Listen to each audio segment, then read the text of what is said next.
ఒకప్పుడు ఆదివారం వస్తేనో లేదంటే పండగకో పబ్బానికో లేదా పెళ్లి వేడుకల్లోనో మాంసాహార విందు ఉండేది. కానీ ఇప్పుడు non veg regular food item అయిపోయింది. అయితే ఈ నాన్ వెజ్ లో యాంటీబయాటిక్ స్థాయిలు ఎక్కువైపోతుండడం ఆందోళన కలిగిస్తున్నది. వాటిలో మందులకు లొంగని సూక్ష్మజీవులు, వైరస్లు ప్రతి కిలోకు 114 మిల్లీగ్రాములు ఉంటున్నాయట. అవి కాస్త మాంసం తింటున్న వారిని వేధించుకొని తింటున్నాయి. రోజు రోజుకు రాటుదేలి ముందుకేస్తుండటంతో జీర్ణకోశ, చర్మ వ్యాధులతో పాటు క్యాన్సర్ ముప్పు పెరిగిపోతోందని 190 దేశాల్లో చేసిన అధ్యయనంలో వెల్లడైంది.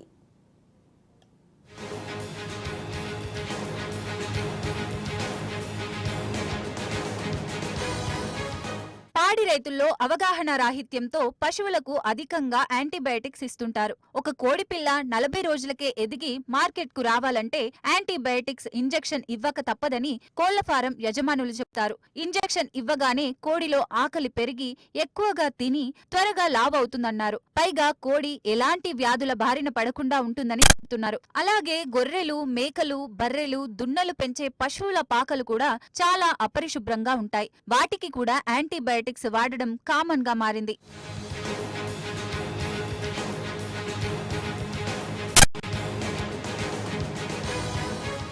ఎక్కువ పాల ఉత్పత్తి కోసం పశువులకు ఆక్సిటోసిన్ ఇంజెక్షన్లు ఇస్తుంటారు. అలాగే కోళ్లు, గొర్రెలు, మేకలకు కూడా ఆక్సిటోసిన్ ఇంజెక్షన్లు ఇస్తున్నారు. వీటి పాలను తాగే ఆడపిల్లలు 9 నుంచి 10 సంవత్సరాల వయసులోనే రజస్వల అవుతుంటారు. 2010లో వెలువడిన ఓ అధ్యయనం ప్రకారం ప్రపంచవ్యాప్తంగా ఉత్పత్తి అవుతున్న యాంటీబయాటిక్స్ లో 70% పశువులకే వినియోగిస్తున్నారని అధ్యయనంలో వెల్లడైంది. పాడి పశువులు, కోళ్లలో యాంటీ మైక్రోబయల్ రెసిస్టెన్స్లు AMR పెరిగిపోతుండటంతో ప్రపంచవ్యాప్తంగా తీవ్ర చర్చలు జరుగుతున్నాయి. దీంతో కేంద్ర ప్రభుత్వం వైద్యుల ప్రిస్క్రిప్షన్ లేకుండా యాంటీబయాటిక్స్ విక్రయించకూడదని ఫార్మాసిస్టులకు ఆదేశాలిచ్చింది. అయినా పరిస్థితి మారడం లేదు.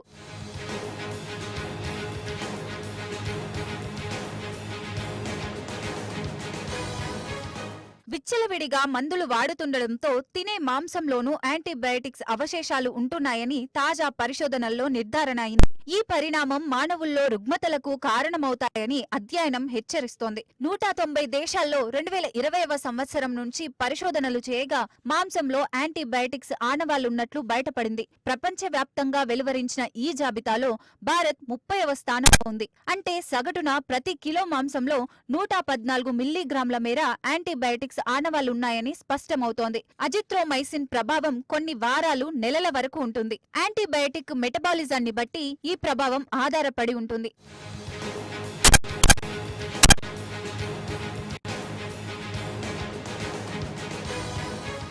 భారతదేశంలో ప్రతి కిలో మటన్లో 243 మిల్లీగ్రాముల యాంటీబయాటిక్స్ ఆనవాళ్లు ఉన్నట్లు ఈ పరిశోధనలో వెల్లడైంది. గొర్రె, మేకల మాంసం తర్వాత స్థానాల్లో పంది మాంసం నిలుస్తోంది. ఈ పంది మాంసంలో 173 మిల్లీగ్రాములు, అలాగే గొడ్డు మాంసంలో 60 మిల్లీగ్రాములు, కోడి మాంసం, చికెన్లో 35 మిల్లీగ్రాముల చొప్పున యాంటీబయాటిక్స్ ఆనవాళ్లు ఉన్నాయి. ఇలా యాంటీబయాటిక్స్ ఆనవాళ్లున్న మాంసాన్ని తినడం ప్రమాదకరం. మనుషుల ఆరోగ్యంపై దుష్ప్రభావాలుంటాయని పరిశోధకులు హెచ్చరిస్తున్నారు. పశ్చిమ బెంగాల్లోని పశు, మత్స్య విజ్ఞాన శాస్త్ర విశ్వవిద్యాలయంలోని లైవ్ స్టాక్ ఉత్పత్తుల విభాగం కూడా మాంసం ఉత్పత్తుల్లో యాంటీబయాటిక్స్ అవశేషాల పేరుతో ఓ పరిశోధనా పత్రాన్ని ప్రచురించింది. జాతీయ మాంసం పరిశోధనా శాస్త్రవేత్తలు, భారత వ్యవసాయ పరిశోధన మండలి, వెటర్నిటీ పరిశోధన సంస్థకు చెందిన శాస్త్రవేత్తలు ఈ పరిశోధనలో పాల్గొన్నారు. పశువులకు ఇచ్చే యాంటీబయాటిక్స్ వాటిని తినే మానవుల శరీరంలోకి ప్రవేశిస్తాయని అధ్యయనంలో గుర్తించారు.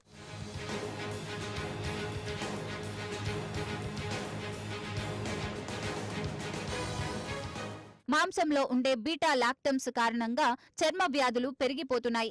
అలాగే రకరకాల క్యాన్సర్లు వచ్చే ప్రమాదం కూడా పెరిగింది. పలు రుగ్మతలు, మధుమేహం వంటి వ్యాధులకు ఇది కూడా ఓ కారణంగా చెప్పవచ్చు. టెట్రాసైక్లిన్ అవశేషాల కారణంగా గర్భంలోని పిండం సరిగా ఎదగకపోవడం, పిల్లల పండ్లపై మరకలు, పేగులలో సమస్యలు రావచ్చని నిర్ధారణ అయింది. మన తెలుగు రాష్ట్రాల్లో మాంసం తింటున్న వారి సంఖ్య ఎక్కువే. చాలా మందికి ముక్క లేనిదే ముద్ద దిగదు.